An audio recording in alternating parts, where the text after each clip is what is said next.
Stalker 2 is out today on Xbox Series X and S, the Microsoft Store, and Steam.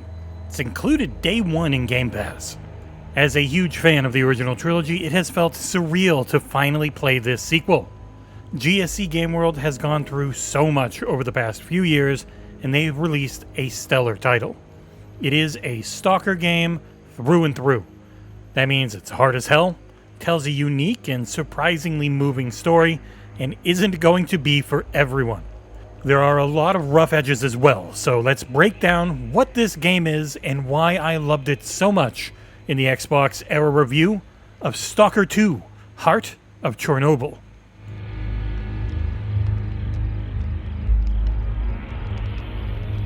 The most difficult part of this review is trying to properly explain just what a Stalker title is. In, I guess, more casual terms, you could think of the shooting as kind of PUBG-like inside one of the largest game maps you've ever seen. It's a big 60 square kilometer chunk of the Ukraine, and it is daunting.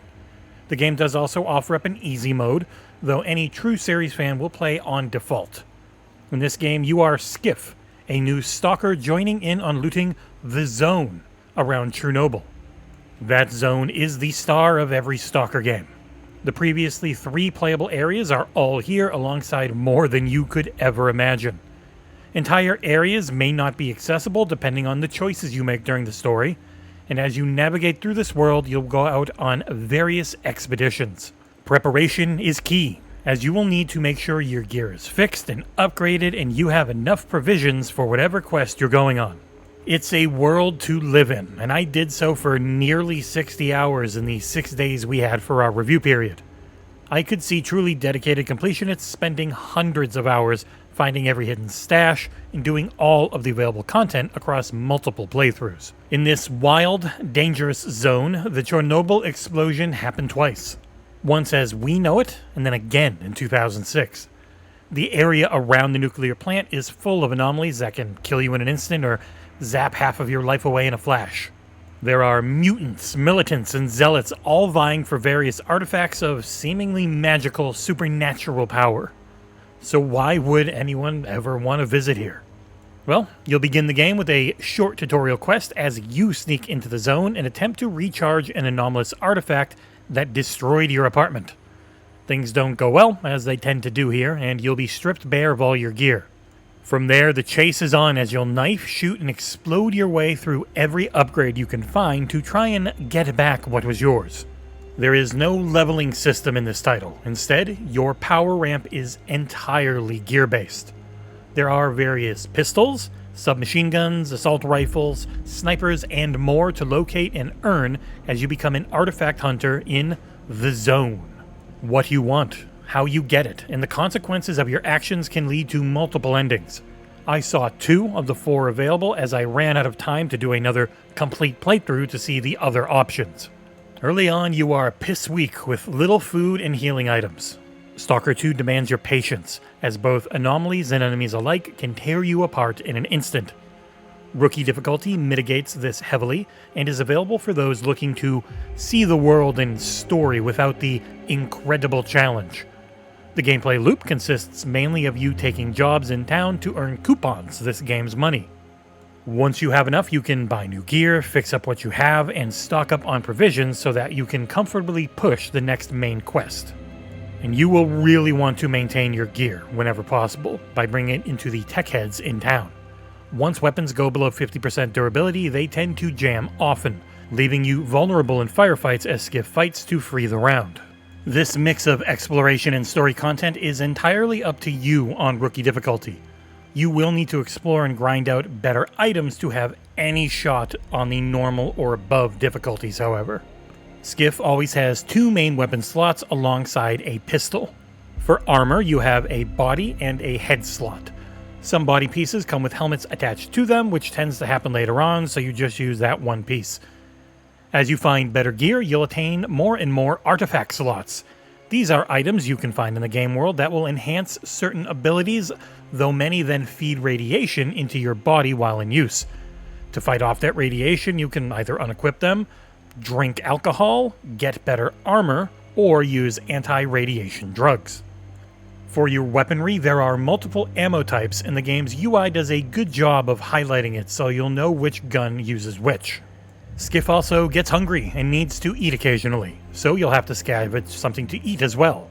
All of it has weight, and depending on your gear setup, it can severely slow you down if you are too much of a pack rat. But thankfully, every base has Skiff's private stash. It's a magic box that can store a bunch of gear and items, and it travels from base to base with you via video game magic. Stalker 2 knows when to push realism and when not to. I didn't really feel overly frustrated by the game's mechanics, no matter how insanely punishing they can be. There were a few times later in the game when I didn't realize I was going into a really big fight, so I did have to reload an old save and restock first though. And one major area of concern for me still is the dead zone on Xbox. When I first got the game on Wednesday, 1 week before launch, everything drifted terribly. There was a small patch the following day on Thursday that lowered how much it drifted, and then Monday, 2 days before launch's patch, helped lower the drift again, but still, if you're not using Hall Effect joysticks, you are going to get it from time to time right now on Xbox. I have no idea when their next patch is due, but one of the main things it needs to focus on is fixing that dead zone, either just upping it a little more again, or giving you an item in the UI that lets you change it how you need to. But again, it's all potentially a version of the game that I'm reviewing that you will never play. It's a tough thing, so I'm going to bring things up, but they might not matter at all for you. Once you are in the zone as Skiff, you're going to find a lot of odd jobs to do. Main and side missions are a pretty familiar mix of fetch, kill, and explore quests. The game's writing is pretty solid, and its voice acting is good enough that I never grew tired of it. There are 2 voice languages, those being a native Ukrainian and an English. The English VO is a mix with a pretty heavy amount of bad and some very good. It's just good enough for those who really don't want to read, but the game shines and feels right when that native voiceover is running. That, of course, does make it quite hard during combat, as often you're going to need to pay attention to what's being said so that you don't die. The game also uses waypoints frequently, and in, again, the original version I played, they broke a lot. We got the game on Wednesday, 1 week before launch. On Thursday, there was a little patch, and then on Monday, there was a big patch 2 days before. It was 139 gigs. Side missions, the main campaign, boss fights, they all kept breaking on me all the time until I got that Monday patch.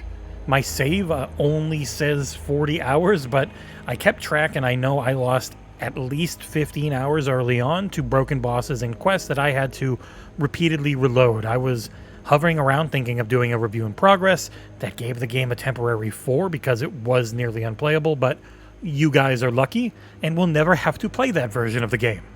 You might, however, see other reviewers who have only really played that one though, so if you see people talk about it being a broken, buggy mess, there is a chance that those issues might be fixed now, as many of mine were. Another problem that I doubt is going to change that much is that mutants are just still not that fun to fight. They soak up a ton of ammo, even on Rookie, and they rarely reward you with much of value. And finally, the game's performance, even after the latest patch, still isn't the best. It ran terribly when I first got it. I did my review entirely on Xbox Series X in performance mode, and it both ran and looked quite poor during my first 15 or so hours. There was then a patch on Thursday that brought with it a massive frame rate improvement. Monday's second patch then upped this even further, giving the game a clearer image. It's not perfect, and things look far superior on the PC still, but the game is both attractive and playable enough now to be enjoyed. Running on Unreal Engine 5 and using a lot of photogrammetry, it can occasionally look kind of stunning. Heavy weather effects and an excellent lighting system can make the zone look both serene and terrifying in any area. Like, when it is dark, you see nothing unless you hit right bumper and turn your flashlight on. Player faces during cutscenes look really good for the main cast, though many side characters look pretty similar and lower quality. Outside of cutscenes, you get a pretty soft image in performance mode, as the game will struggle to maintain 60 FPS in any urban type area that has NPCs in it. Out in the wilderness, though, it ran great for me, though I was using a variable refresh rate capable display. I've heard without VRR that the wobbliness in the frame rate is very noticeable.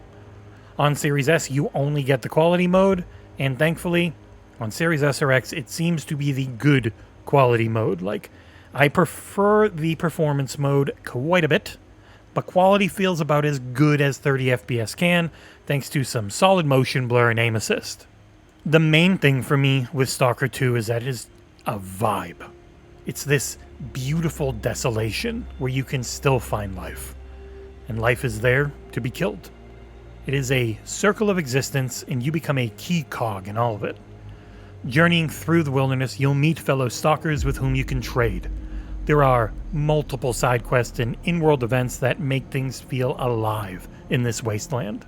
The music itself mostly kicks in when there's combat, and it'll get your blood pumping.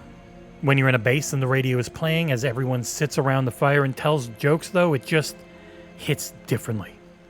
The English voiceover is what it is, but in the native tongue, you'll feel like you're really there, in this broken, supernatural part of the world where various groups fight to both be free and to control. This release isn't the smoothest. There's still a lot of bugginess to it, and the performance can be rough. Compared to the original trilogy, though, holy crap, it is astounding to think of how solid this game is, despite what the developers have gone through. During a time of war where team members have been lost in combat, they've created something that speaks to your soul. Life is hard, and it's not always fair.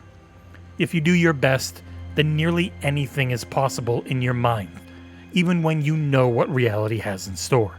I cannot ignore all the frustration I had with this title early on, but I really hope that Monday's late patch means that you will avoid those struggles. As we wrap things up, I just would like to say that Stalker 2 is everything that fans of the franchise could have ever dreamed of. 12 years after the last one, GSC Game World has overcome incredible adversity and created something special. It's not going to be for everyone, but it is on Game Pass for cloud, console, and PC, as well as Steam, so why not give it a go? The Zone is calling, and I cannot wait to answer it once again.